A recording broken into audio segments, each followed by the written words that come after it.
اعوذ باللہ من الشیطان الرجیم بسم اللہ الرحمن الرحیم۔ تربیت اولاد میں سے لقمان الحکیم نے اپنے بچے سے معاشرتی اور اخلاقی تربیت کے بارے میں فرمایا، یہ بھی والدین کی ذمہ داریوں میں سے ہے۔ وَلَا تُصَعِّرْ خَدَّكَ لِلنَّاسِ، بیٹے منہ پھلا کے بات نہ کرو لوگوں کے سامنے، بچہ اکڑ کے بات نہ کرے۔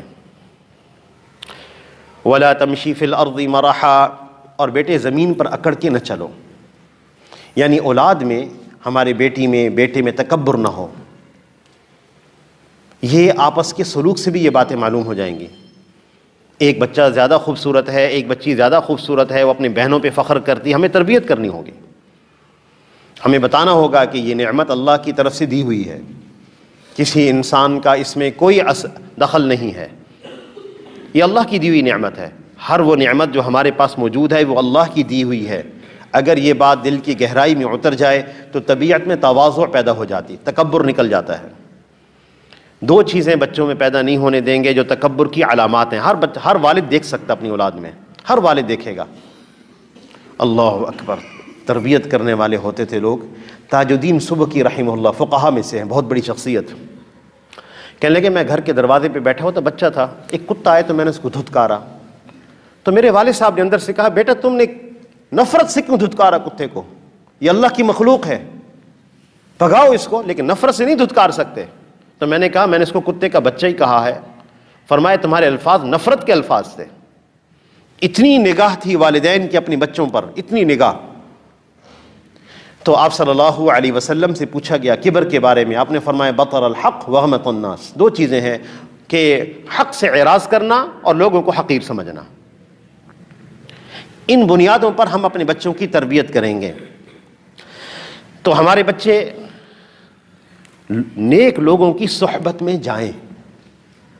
معاشرتی اختلاط، بچوں کو نیک لوگوں کی مجالس میں لانا، اس سے بچے آداب سیکھتے ہیں۔ عبداللہ بن عمر رضی اللہ تعالیٰ عنہ فرماتے ہیں اللہ اکبر، صحابہ کرام نے اپنی اولادوں کی تربیت فرمائی ہے، اپنے بچوں کی تربیت فرمائی ہے۔ اچھا، پھر صحابہ کرام جو بچے آگے تابعین ہیں، انہوں نے پھر آگے آنے والی نسل کی تربیت فرمائی۔ ایک ایک نسل میں محدثین اور فقہا ہیں، اور اللہ والے لوگ پیدا ہوئے پوری نسل کے اندر، پورے گھرانے کی تربیت۔ حضرت عبداللہ بن عمر فرماتے میں چھوٹا سا تھا، میرے والد صاحب حضور صلی اللہ علیہ وسلم کی مجلس پہ ہمیں لے کے جاتے تھے۔ عبداللہ بن عمر نبی صلی اللہ علیہ وسلم کے ساتھ مجلس میں گئے ہوئے، آپ صلی اللہ علیہ وسلم نے سوال کیا کہ کون سا درخت مشابہ ہے مومن آدمی کے؟ تو کہنے لگے میرے دل میں فوراً جواب آ گیا کہ وہ کھجور کا درخت مشابہ ہے مومن کے۔ آپ نے فرمایا ایسا درخت جو پھل بھی دیتا ہے اور پورا سال ہرا بھرا رہتا ہے، اس کے پتے اور شاخیں نہیں گرتے۔ سب خاموش رہے، میرے دل میں بات تو آ گئی تھی، جواب بھی آ گیا، لیکن میں نے دیکھا کہ سب مشائخ خاموش بیٹھے ہوئے ہیں۔ ابو بکر صدیق رضی اللہ تعالیٰ عنہ خاموش ہیں، حضرت عمر رضی اللہ تعالیٰ عنہ خاموش ہیں، تو میں بھی خاموش رہا۔ آپ صلی اللہ علیہ وسلم نے خود ہی فرمایا وہ کھجور کا درخت ہے۔ تو جب مجلس برخاست ہوئی اٹھ کر چلے تو میں نے اپنے والد صاحب سے کہا کہ ابا جان میرے دل میں اس کا جواب آ گیا تھا۔ تو انہوں نے فرمایا بیٹا پھر آپ نے جواب کیوں نہیں دیا؟ تو میں نے کہا کہ بڑے لوگ خاموش بیٹھے ہیں تو ادباً میں بھی خاموش رہا۔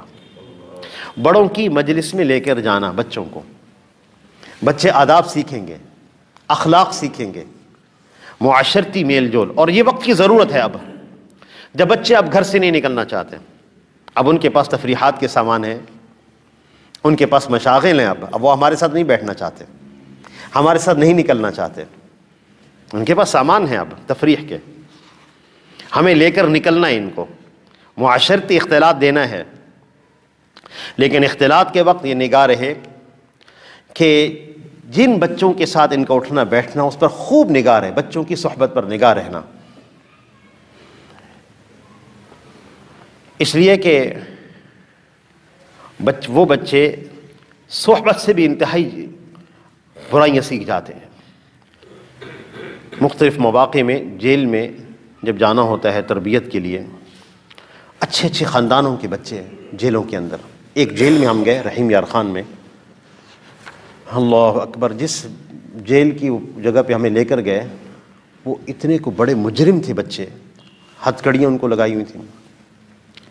تو مجھے سپرنٹینڈنٹ صاحب کہنے لگے مولانا یہ جو بچہ ہے اب میں اس کو دیکھ رہا ہوں، مجھے ایسا لگ رہا ہے جیسے ہمارے مدرسے کا بچہ، چھوٹے چھوٹے بچے ہیں، یعنی کہ مولانا اس کو ہتھ کڑیاں لگی ہوئی تھی اور اس کے باوجود اس نے میرے جیب سے پرس نکال لیا اس سب کو یہ منظر دکھایا اور کہنے لگے یہ دیواروں پہ ایسے دوڑتا ہے جیسے کوئی جو ہے نا بلی یا چھپکلی دیواروں پہ بھاگتی ہو، اس کو دیوار پر چڑھنے کی دوڑنے کی قدرت ہے، اور جب سے یہ قید ہو کے آیا تو اور بچے بھی اس سے یہ فن سیکھ رہے ہیں۔ اللہ اکبر، اچھے گھرانوں کے بچے، صرف بری صحبت نے شر میں پہنچا دیا، اس لیے بچوں کی صحبت پر بڑی گہری نگاہ، میرا بچہ کن کے ہاں اٹھ رہا بیٹھ رہا ہے، اس کے دوست کس طرح کے ہیں، اس پر گہری نگاہ رکھنا۔ وقصد فی مشیک، بیٹے اپنی چال میں میانہ روی اختیار کرو، بچوں کی چال پہ بھی نظر۔ وغضض من صوتک، اور بیٹے اپنی آواز کو آہستہ کرو۔